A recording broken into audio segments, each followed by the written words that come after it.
بسم اللہ الرحمن الرحیم۔ السلام علیکم ورحمۃ اللہ وبرکاتہ۔ پیارے بچوں، کیا حال ہیں آپ کے؟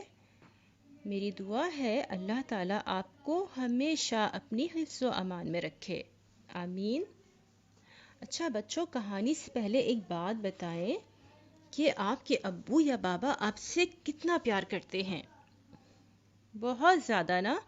اور آپ میں سے کوئی اپنے پیرنٹس کا ایک ہی بچہ ہو تو پھر تو محبت کی کوئی حد ہی نہیں ہوتی نا۔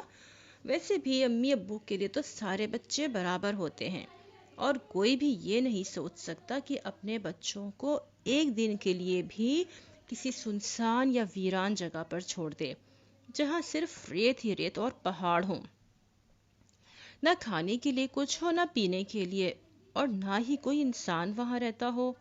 کسی کے بھی ابو ایسا نہیں کریں گے نا؟ آپ ان سے یہ سوال ضرور پوچھیے گا، کیا وہ ایسا کر سکتے ہیں؟ اچھا، اب ہم کہانی شروع کرتے ہیں۔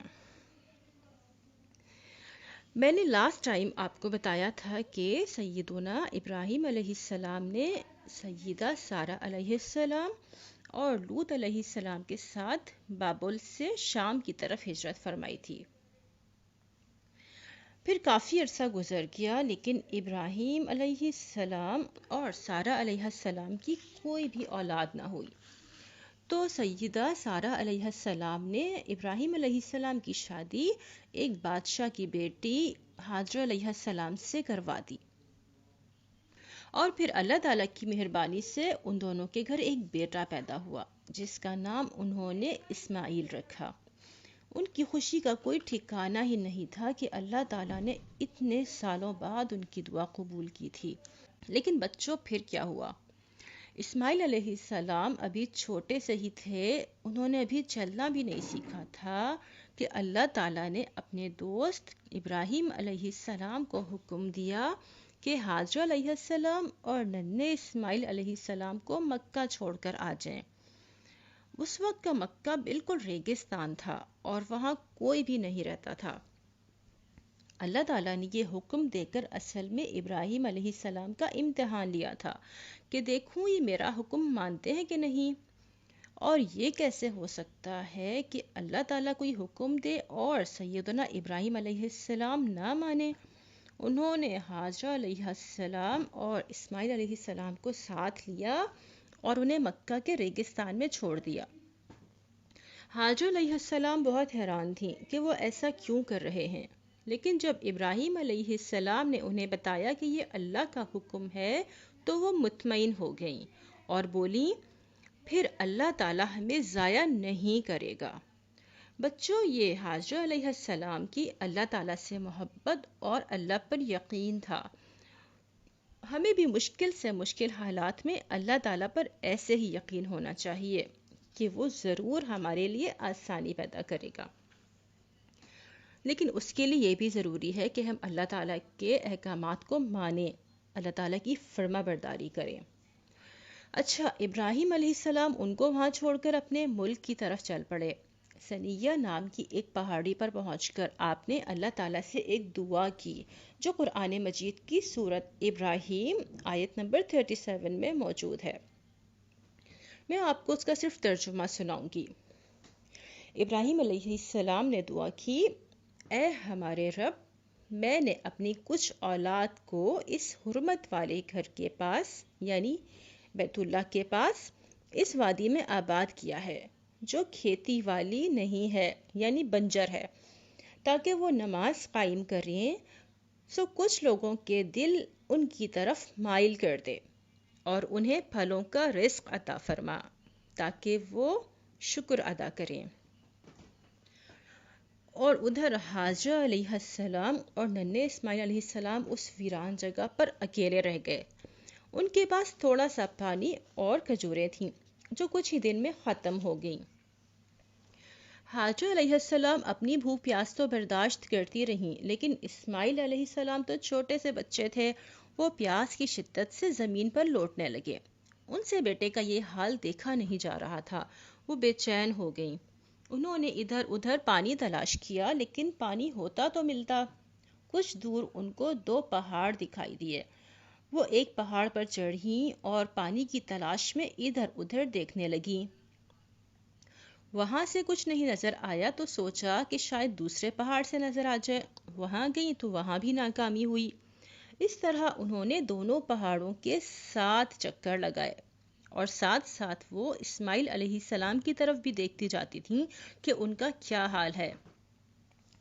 اللہ تعالیٰ کو حاجرہ علیہ السلام کی یہ ادا اتنی پسند آئی کہ ان دونوں پہاڑیوں پر 7 بار چکر لگانا ہمیشہ ہر حاجی کے لیے اور ہر عمرہ کرنے والے کے لیے ضروری قرار دے دیا۔ اور ان دونوں پہاڑیوں کا نام آپ جان ہی گئے ہوں گے۔ جی، صفا اور مروہ ان دونوں پہاڑیوں کا نام ہے، اور کچھ بچوں کا نام بھی صفا یا مروہ ہوتا ہے نا۔ اچھا، 7 چکر لگانے کے بعد حاجرہ علیہ السلام کو ایک آواز سنائی دی۔ آواز اسی طرف سے آئی تھی جہاں ان کا بچہ اسماعیل علیہ السلام موجود تھے۔ وہاں انہوں نے ایک فرشتے کو دیکھا جو کہ جبرائیل امین علیہ السلام تھے۔ انہوں نے اپنا پیر زمین پر مارا، جس کے نتیجے میں وہاں سے پانی پھوٹ پڑا۔ سیدہ حاجرہ علیہ السلام دوڑ کر وہاں پہنچیں۔ پانی دیکھ کر انہیں اپنی آنکھوں پر یقین نہ آیا۔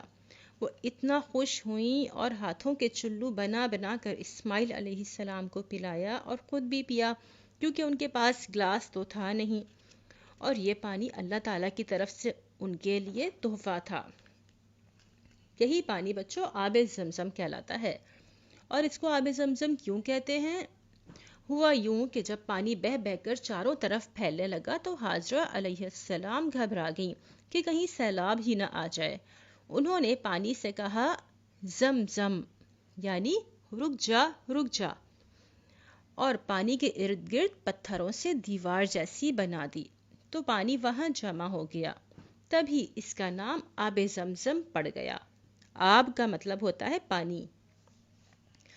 اچھا بچوں، آپ نے دیکھا ہے نا کہ پرندے بھی گرمیوں میں پانی کی تلاش میں اڑتے پھرتے ہیں، تو ایسے ہی اڑتے اڑتے انہیں جب آب زمزم نظر آیا تو وہ بھی وہاں آ گئے۔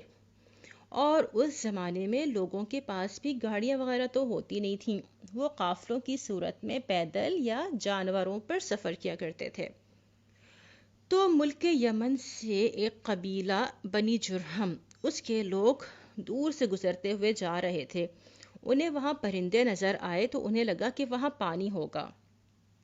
قریب آ کر انہوں نے آب زمزم دیکھا تو بہت خوش ہوئے، کیونکہ ان علاقوں میں پانی بہت ہی مشکل اور بہت زیادہ فاصلوں پر ہوا کرتا تھا۔ انہوں نے سیدہ حاجرہ علیہ السلام سے وہاں رکنے کی اجازت مانگ لی، جو انہوں نے دے دی، لیکن یہ بھی فرمایا کہ چشمے کی ملکیت میرے پاس ہی رہے گی۔ قافلے والے تو پانی کی نعمت ملنے پر بہت ہی خوش تھے۔ کچھ لوگوں نے اپنے باقی گھر والوں کو بھی وہیں بلا لیا، اور زمزم کے کنویں کے ارد گرد دیکھتے ہی دیکھتے بہت سے گھر آباد ہو گئے۔ اب سیدہ حاجرہ علیہ السلام بھی بہت خوش تھیں کہ انہیں ہمدرد لوگ مل گئے تھے۔ اب وہ وہاں اکیلی نہیں تھیں۔ اور بچوں، یہ ساری پلاننگ تو اصل میں اللہ تعالیٰ کی تھی کہ ان کے لیے اس ریگستان میں بھی یہ اسباب پیدا کیے۔ پھر وہی بات کہ جو بھی اللہ تعالیٰ کے احکامات پر سر جھکاتا ہے، اس کا فرما بردار بن کر رہتا ہے اور اس پر بھروسہ کرتا ہے، تو اللہ تعالیٰ اس کے لیے ہر مشکل سے نکلنے کا راستہ بنا دیتا ہے۔ اچھا، پھر ان کو وہاں رہتے رہتے 10 سال ہو گئے۔ ننھے اسماعیل علیہ السلام اب بڑے ہو گئے تھے۔ قبیلہ جرہم کے لوگ بھی ان سے بہت محبت کرتے تھے، اور اسماعیل علیہ السلام نے ان سے عربی زبان بولنی بھی سیکھ لی تھی۔ پھر سیدنا ابراہیم علیہ السلام بھی اپنے بیٹے اور سیدہ حاجرہ علیہ السلام سے ملنے آتے رہتے تھے۔ پھر کیا ہوا بچوں؟ ایک رات سیدنا ابراہیم علیہ السلام نے خواب دیکھا۔ انہوں نے خواب میں دیکھا کہ اپنے بیٹے اسماعیل علیہ السلام کو ذبح کر رہے ہیں۔ اور آپ کو پتہ ہے کہ انبیاء علیہ السلام کے خواب سچے ہوتے ہیں، ان میں کوئی شک والی بات نہیں ہوتی، وہ دراصل اللہ تعالیٰ کی طرف سے وحی ہوتی ہے۔ یہ ایک بہت بڑا امتحان تھا۔ اسماعیل علیہ السلام ان کے اکلوتے بیٹے تھے، ان کے بڑھاپے میں پیدا ہوئے تھے، اور اب جب کہ اسماعیل علیہ السلام کچھ ہی عرصے میں اس عمر کو پہنچنے والے تھے کہ کام کاج میں اپنے بوڑھے والد کا ہاتھ بٹا سکیں، اس وقت انہیں ذبح کرنے کا حکم مل گیا۔ ابراہیم علیہ السلام کو اپنے بیٹے سے بے حد محبت تھی، لیکن ان کے دل میں اللہ تعالیٰ کی محبت اس سے بھی زیادہ تھی، اس لیے فوراً بیٹے کو ذبح کرنے کے لیے تیار ہو گئے۔ اپنے بیٹے کے پاس آئے اور اللہ کا حکم انہیں سنایا۔ ان سے کہا، میرے بیٹے، میں تمہیں اپنے خواب میں ذبح کرتے ہوئے دیکھ رہا ہوں، اب تم بتاؤ کہ تمہاری کیا رائے ہے۔ اسماعیل علیہ السلام بھی آخر نبی کے بیٹے تھے، اللہ کے دوست کے بیٹے تھے، فوراً بولے، ابا جان، آپ کے رب نے آپ کو جو حکم دیا ہے اس کو پورا کیجیے، انشاءاللہ آپ مجھے صبر کرنے والا پائیں گے۔ یہ واقعہ ہمیں قرآن مجید کی سورہ صافات میں ملتا ہے۔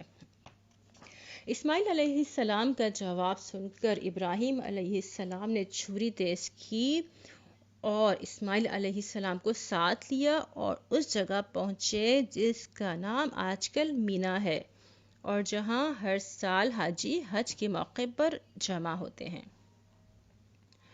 اچھا بچوں، آپ کو یہ سب کچھ سنتے ہوئے ڈر تو نہیں لگ رہا؟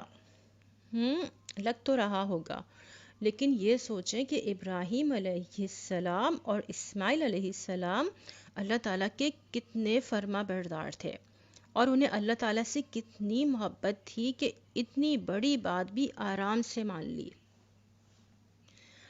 اچھا، تو پھر ابراہیم علیہ السلام نے اسماعیل علیہ السلام کو مینا میں پیشانی یعنی ماتھے کے بل زمین پر لٹا دیا، تاکہ ان کا چہرہ دیکھ کر ان کی محبت میں ان کے ہاتھ نہ رک جائیں اور وہ اللہ کا حکم پورا نہ کر سکیں۔ ادھر انہوں نے ان کی گردن پر چھری چلانی شروع کی، اور ادھر چھری کو اللہ تعالیٰ نے حکم دیا کہ خبردار اسماعیل کی گردن کو کاٹنا نہیں، اور آسمان سے آواز آئی، اے ابراہیم، یقیناً تو نے اپنا خواب سچا کر دکھایا۔ یہ آواز سن کر سیدنا ابراہیم علیہ السلام نے پیچھے مڑ کر دیکھا تو وہاں سفید رنگ کا سینگوں والا اور موٹی موٹی آنکھوں والا مینڈھا کھڑا تھا۔ مینڈھا بکرے کی طرح کا ایک جانور ہوتا ہے۔ اللہ تعالیٰ نے آپ کو سیدنا اسماعیل علیہ السلام کے بدلے میں وہ مینڈھا ذبح کرنے کا حکم دیا، اور ابراہیم علیہ السلام اتنے بڑے امتحان میں بھی پورے اترے۔ قرآن مجید میں اللہ تعالیٰ کا فرمان ہے، سورہ صافات آیت نمبر 107 یعنی 107 میں، وَفَدَيْنَاهُ بِذِبْحٍ عَظِيمٍ، اس کا ترجمہ ہے، ہم نے ایک بڑی قربانی کو اس کے فدیے میں دے دیا، یعنی اسماعیل علیہ السلام کے بدلے میں ایک مینڈھے کو بھیج دیا۔ اور بچوں، اسی عظیم قربانی کی یاد میں ہم مسلمان آج تک عید الاضحیٰ پر جانور قربان کرتے ہیں، اور ہمیشہ کرتے رہیں گے انشاءاللہ۔ تو بچوں، کیسی لگی آپ کو کہانی؟ مجھے یقین ہے بہت اچھی لگی ہوگی، کیونکہ یہ تو وہ کہانیاں ہیں جو ہمیں اللہ تعالیٰ نے سنائی ہیں، اور ان سے سچی دنیا میں کوئی بات ہو ہی نہیں سکتی۔ چلیے اب مجھے اجازت دیجیے، پھر ملیں گے انشاءاللہ ایک نئی کہانی کے ساتھ۔ السلام علیکم ورحمۃ اللہ وبرکاتہ۔